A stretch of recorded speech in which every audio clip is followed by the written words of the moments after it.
everybody. I'm BJ Flag. And I'm Rich G, and this is episode 340 Uno.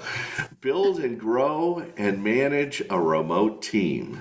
Oh man, do I know about this. I'm telling you, building and growing managing a remote team requires strategic planning, clear communication, and implementing practical tools and processes that can maintain productivity and cohesion among the team players who are all spread out all over the different locations. As we prepared this, I said to myself, "Well, let me think about this. Where are my people? Alabama, North Carolina, Maryland, Massachusetts, and all over Connecticut. Absolutely. It began prior to COVID, and here we are. It's crazy. And you have people too. Yeah, They're all I have over. someone in Romania.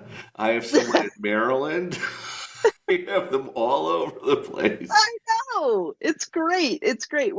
We embraced this way before it became popular. Yeah, yeah. Well, you have to, especially in certain types of businesses. It's almost required to have this Yeah, thing. to So. have a good feeling about it. Well, lunge us in. Get us going. Well, our first topic or a thing that we're going to talk about is you need to overcome your ambivalence towards trying a remote team. Yeah, That's the first thing. You have to. We're afraid. Oh, I don't know if I could do that. Oh, I need to see them. I have to. It's scary. It's a scary yeah. step. Yep. Transitioning or trying a remote team setup is a common occurrence, especially for businesses accustomed to traditional co-located teams. Yeah. And think about it. You're going to have to change your behavior just as much as the person who's going to be working remotely has to change their behavior. So it is a lot of transition. And if you're a smaller company, it's a lot to have to take over. It's a lot to handle. The first action step that we really want you to focus on is research success stories. Don't look at all the ones where, oh, it went terrible. No, look at the success stories and the case studies, testimonials from other businesses in your industry that have successfully implemented remote teams. This will provide great insights into the potential benefits and strategies for success. So we want you to focus on success. Yeah. Our second action step is identify potential advantages to having a virtual team. List the benefits of a remote team could offer your business, such as Yeah. access to a broader talent pool, cost savings on office space, and increased flexibility for team members. Oh, yeah. I mean, you have happy team members. I got to tell you, that's a big, gigantic thing. Number two is start small. Don't think of this as something where you're going to, have a team of 50 people all of a sudden start on Monday. No, just start with one person, like your bookkeeper or somebody who helps in accounts. It's something that seems logical that you could actually do. Get in the flow of what needs to work, and then take everybody's suggestions and be very open to having it work. Yeah. That's the biggest thing. Listen and be open. Yeah, when you start small, everybody thinks, "Oh, I'm going to let everybody be virtual," or "I'm going to." Yeah, No, there's going to be a time when someone says, "I'm going to need to work from home." They might have a new child in the household, or they might have a sick parent, or they might have to move, and you don't want to lose right. them. This is the opportunity to start small. So, Yeah, one of the first action steps is pilot with a small team. Before committing fully, start with a pilot program involving a small project or a subset of your team. This allows you to identify what works and what doesn't, but it happens on a smaller scale. So, you could even rotate being remote throughout your team. That's something else you could do. Who's yeah, remote this week? yeah. And you know what? Gather the feedback. because rarely collecting feedback from your pilot team on their experience, challenges faced, suggestions for improvement, all of that information is going to refine your approach. You're going to be so glad you did it because they also see the benefit of it and become stakeholders in its success. Yeah. So, more you include them, more they feel like, oh, this is fantastic. This is even better than I imagined. So it really works out nicely. Our third one is probably, and BJ, you can attest to this, the Yes. most important one, which is once you go remote, you need to establish clear communication channels. This is so important. This is where everyone fails. Yeah. Communication is key with remote teams.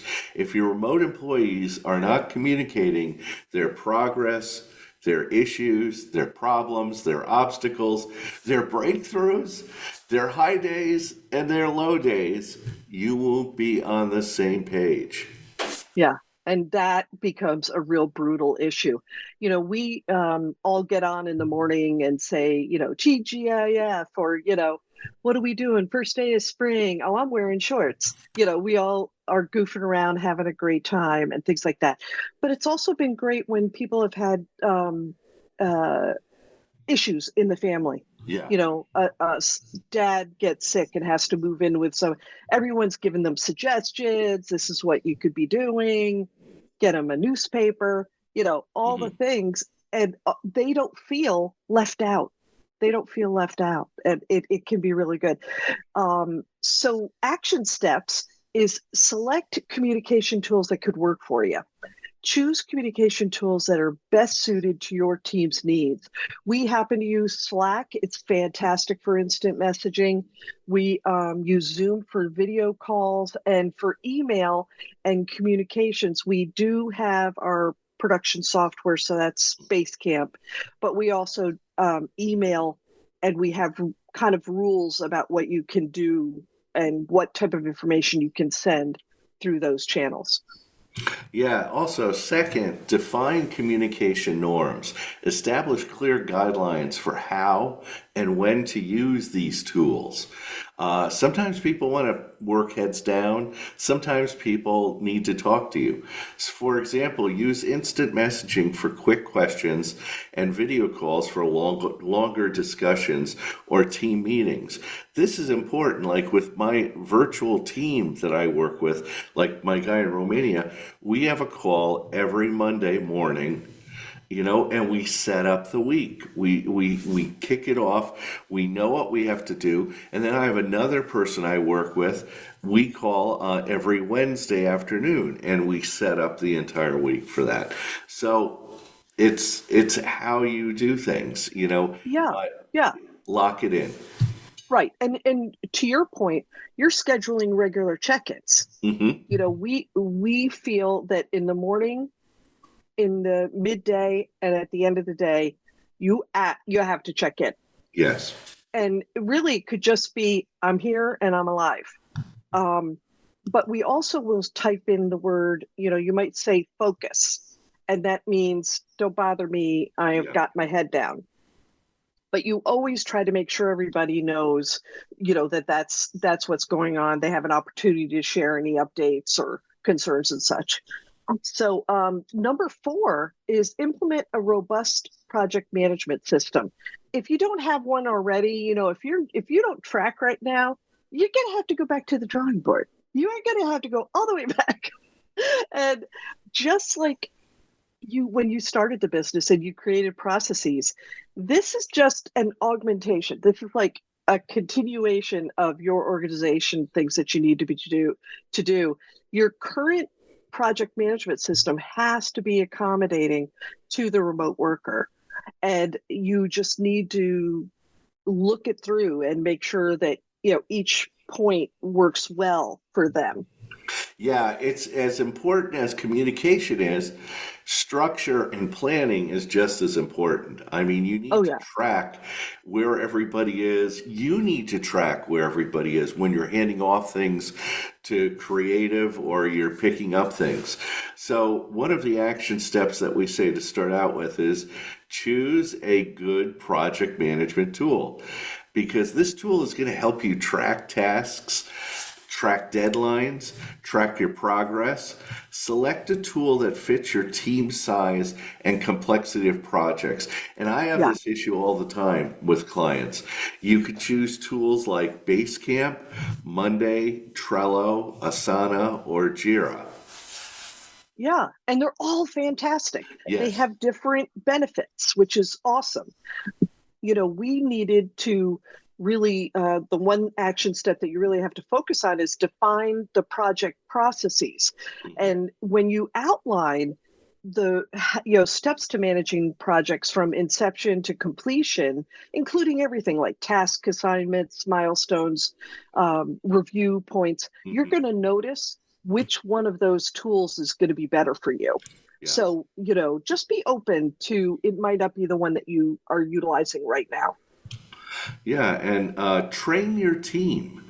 Ensure all your team members are proficient using these tools and Yeah, understand the processes because you're going to get some people that, oh, I don't like to use that, and they're going to gum up the works because if right. you're tracking projects, see, also, you're tracking projects with clients. So clients need to look into this tool too. And so Yeah, if you or your team are dysfunctional with the project or with the system, right. clients are going to see this. Yeah. And it's really all about, we get all the way down to what's the file name and Yeah. how is that structured. It's for continuity and also just the ability to find things rapidly. Yes. So really stress to the team, you have an issue, just reach back. We're going to get you right back up and going again. So Well, what's our number 5? Give it to us. number five is foster team building and culture. When you're not all in the same building, it becomes problematic. This Yeah. is a critical step that most managers forget. It's very lonely working on your own. So it's imperative that you initiate and plan imaginative team building opportunities to motivate, grow, and keep your team working together cohesively. Yeah. And I think people are getting so creative about this, Rich. You're Yes. starting to see people understanding where all the remote workers are, and if these two are within driving distance, could they meet and have a little, get together, all of that kind of stuff. And the more creative you are, the better it is. Yeah. The first action step that we wanted to bring up is organize remote team building activities. Plan activities such as remote coffee breaks. This is what I was talking about, online games, team challenges to encourage social interaction and strengthen relationships. When you're not seeing everybody every day, you need the ability to have a bit of more of an intense get together, and then you hope to strengthen and continue the relationship online. Yeah. And also promote an inclusive culture.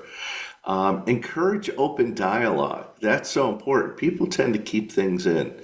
Recognize achievements. This is huge. And Yeah. respect cultural differences. Implement initiatives that promote inclusivity and diversity within your team. Yeah.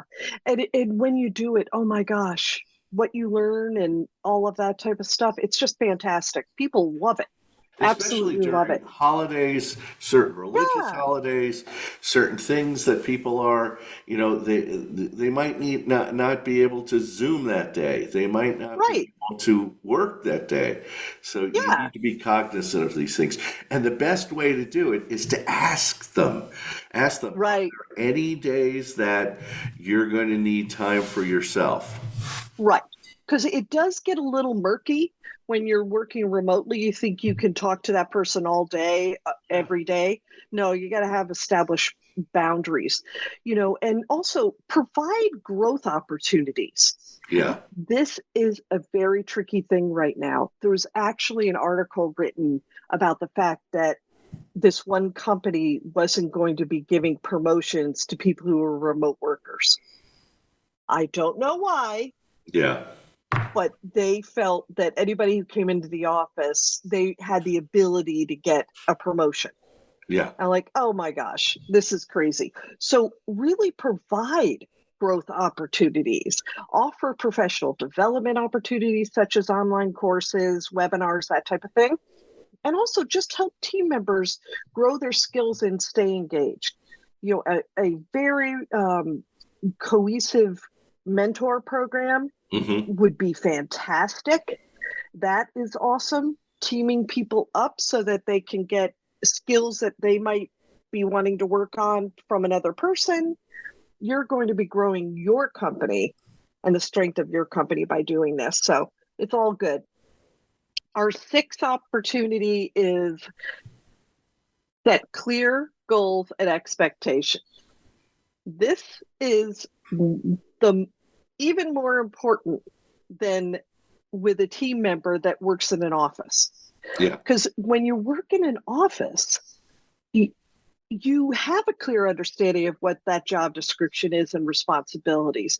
And you can adjust, like make tiny little micro adjustments Yeah. to the thing. When you have a remote worker, you don't have that advantage. You don't have that advantage. Do you see this a lot, Rich? Absolutely. You need to, when you're setting goals, you're both on the same page. That's Yeah, the most important thing. You're not like surprising people, surprise, you have to do this. yeah, Or they'll go, surprise, I did this. When you set clear goals and expectations, it's so important. One of our action steps is define team and individual goals right from the start. I always say yep, when you start a project, set the business rules, set clear, measurable goals for the team and individual team members. Ensure these goals align with your business's broader objectives. yeah. And implement performance metrics. If you have those metrics from the very beginning, they're going to appreciate it. So we're talking about here are KPIs, key performance indicators to measure performance toward goals. Provide regular feedback based on these metrics. And we're always firm believers. As close to the time of implementation, the better off you are. So this is a huge, huge part of what you need to do. And then finally, encourage autonomy while being supportive. Empower team members to take ownership of their tasks, delegate, while being available to offer guidance and support when needed. That's so important. If you give more autonomy, it's going to empower your people to work harder. You get better productivity out of your people. For sure. Absolutely. So, implementing all of these six strategies requires thoughtful planning and ongoing effort. But the benefits of having a cohesive, productive remote team are substantial. You can build, grow, and manage an exciting remote team by focusing on clear communication, robust project management, team culture, and clear goals. I'm excited. I think you can do it. Oh, yeah, That's it for try it. today's episode. Yeah, just try it. Just try it. We invite you to share this podcast on LinkedIn, Instagram, Twitter, and TikTok with the hashtag the best small business show. Absolutely. TikTok while it's still around. So, thank you for tuning in to the Best Small Business Show. If this episode has been valuable to you, please subscribe, follow, and share it with other budding entrepreneurs who could benefit. That's it for this week. You can reach out to me at newrenew.com and you can find Rich at richg.com. And thanks again to our editor and producer, Richard Scalzo. Have an unbelievable week and catch you later.